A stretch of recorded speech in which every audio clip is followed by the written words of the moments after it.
joke tomorrow. Charlie was now feeling very tired, so he put the items back in the box and went to sleep.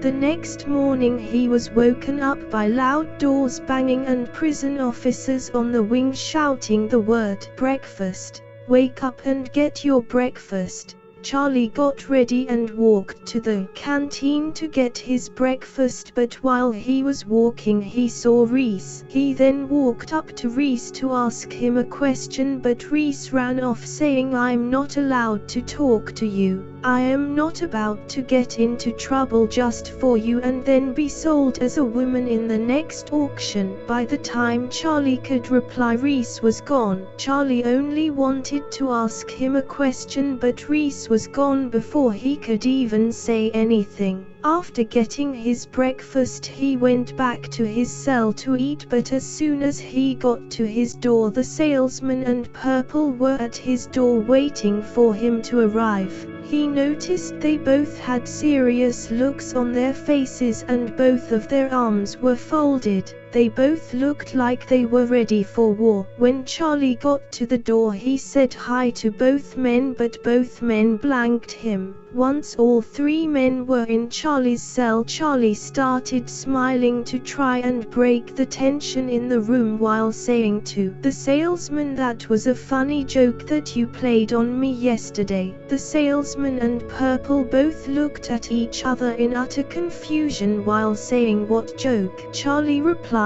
saying, "You put women's items in the present that you gave me. It was a funny prank, but I'll give you the box back now so you can play that trick on the next person who comes to the wing." With a serious look on his face the salesman slapped Charlie while saying, "This was no joke, woman. The women's items in the box were for you. You will be sold at auction today, so get ready now because I want you to look as pretty as you can." Charlie got some courage and told the salesman no. He said, "I'm not wearing women's clothes and I won't be sold in your silly auction." Purple had now had enough of Charlie's moaning. He then walked up to Charlie and grabbed him by each arm and lifted him up in the air.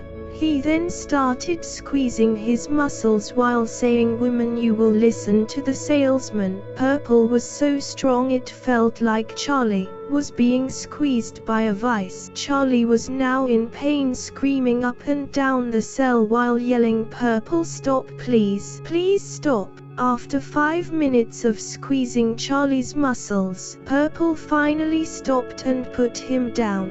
Charlie was able to stand, but both of his arms were dead.